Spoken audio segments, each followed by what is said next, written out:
What's up, y'all? Guess I was wrong. Anissa is not date.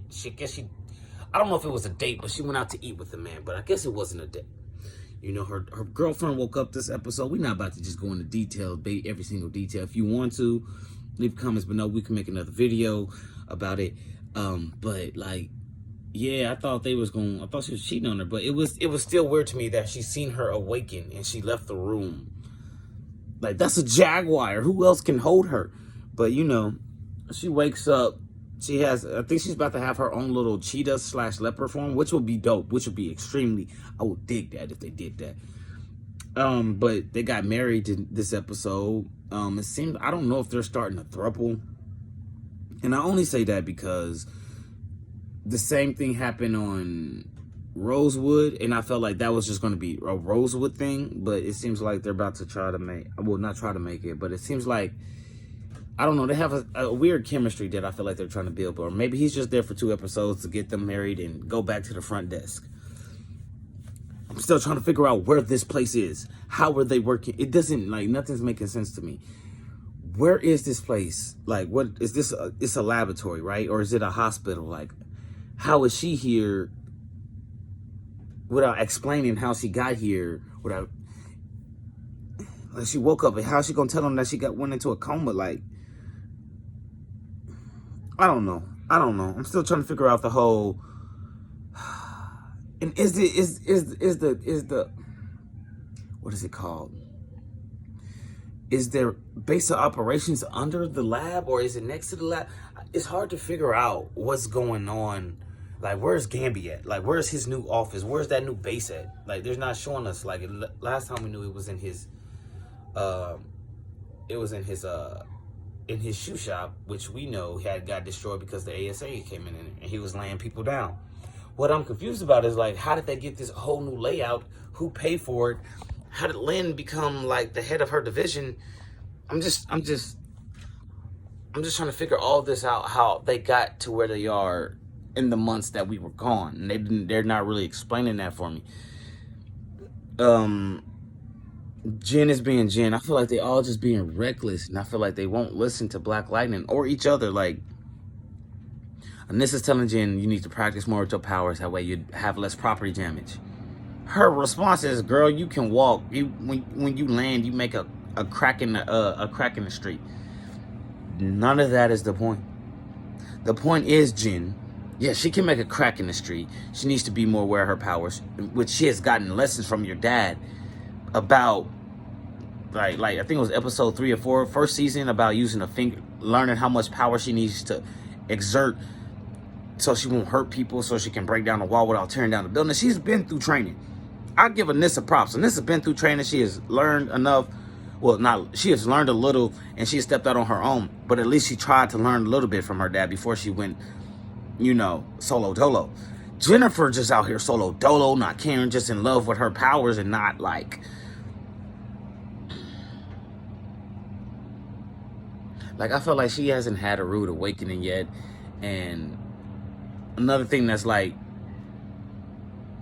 bothering me is that, like, they don't have any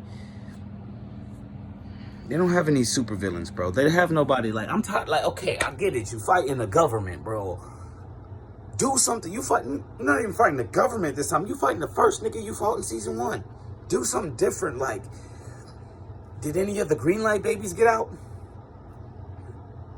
There gotta be some people that went evil that have green light powers, and you're not, you know, I feel like you're not opening up that box where people figure out they got powers and they do evil things, like Lala. You know what I'm saying? Lala shouldn't be the only metahuman that's killing people. And his tattoo, and his powers are pointless.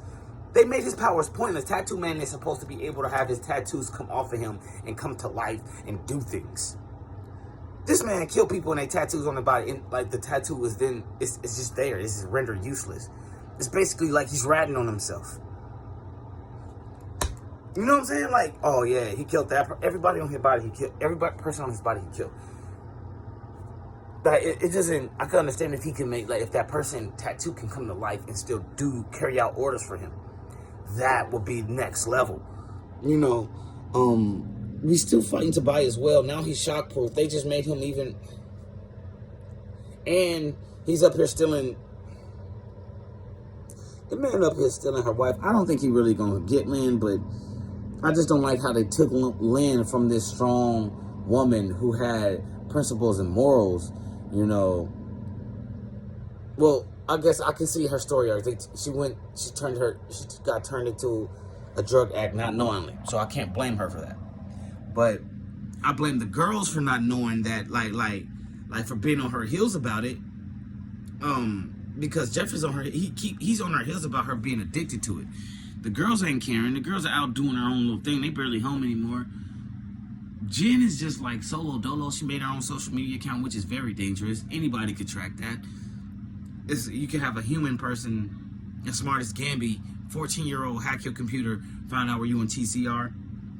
So she's making a very questionable decisions. Her arm turned into pure energy, which is going to be a problem, I feel, in the future because she doesn't want to listen to anybody. And I think that's Jennifer's problem. She don't want to listen to anybody.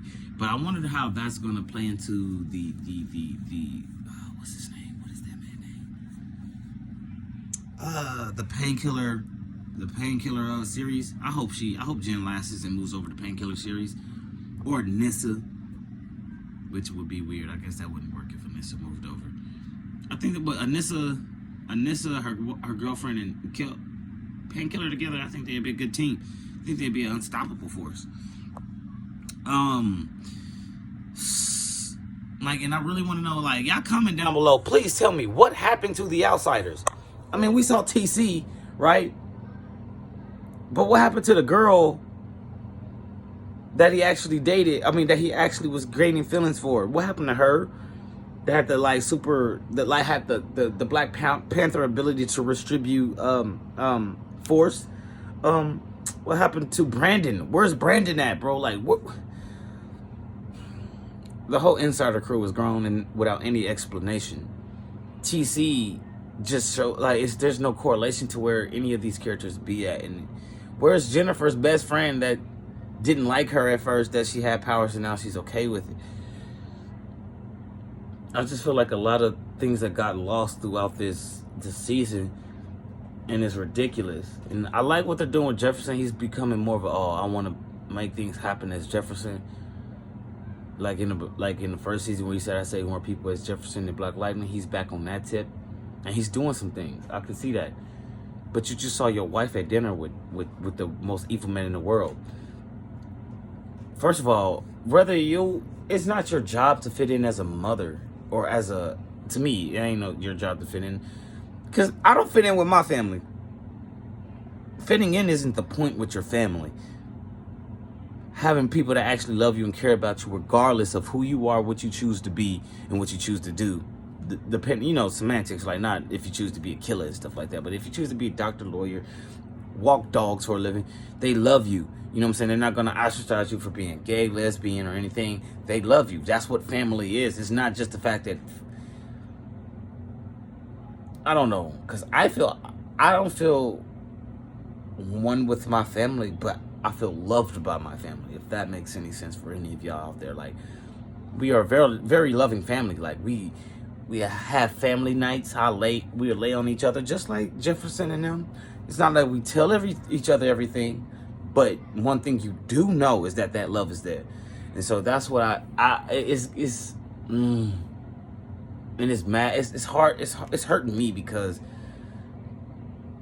I always saw Black Lightning as a springboard for greater things. And what I mean by that is I saw Black Lightning as a springboard for Thunder and Lightning getting their own TV show. And their TV show can go from city to city until they find out where they want to drop base at. But in the midst of the first city of them traveling and saving people on the road, they run into my favorite character, one of my favorite characters, Static Shock, and he can get his show out of that. Or you can take that back to Black Lightning when Thunder and Lightning leave, the Bang Babies come. Or he hear about the Bang Babies. He go to Detroit, he try to figure out what's going on. Who's this little Lightning kid? You know what I'm saying? And he finds about Static Shock, and Static Shock is a new fresh air for him. He's never had a student that actually wants to learn from him. You know what I'm saying? Like his daughters, they're students, but they don't actually want to learn from Black Lightning. They just, you know, they want him to have their back on it. You know what I'm saying? Whatever they do, they just want him to have their back on it. Static Shock is a student of the game. And what I mean by that is, ever since I first watched Static Shock, any superhero that he comes in contact with, he's a fanboy a little bit, but at the same time, he's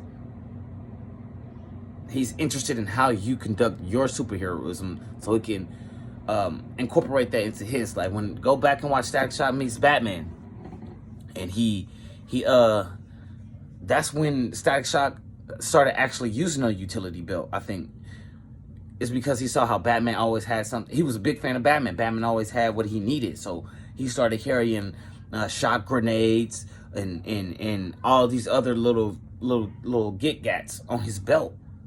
Who else did Static meet? When he met Black Lightning, he learned how to control his electricity better, how to read the electricity spectrum barrier thing that they have on, how to freaking ride on how to skate on power lines and things of that nature. So I really thought that would happen. That's sorry, we on a whole nother track. Y'all got me into Static Shock and stuff, but yeah, I really wanted this season to be a cap-off season, but it's like they really not giving a F about this. Maybe they are starting a universe, because that's what Lois and Superman look like, a whole new universe, because we got Supergirl gone, Arrow gone, Black Lightning gone. I don't know about Legends of Tomorrow, but that need to be gone, because they don't even...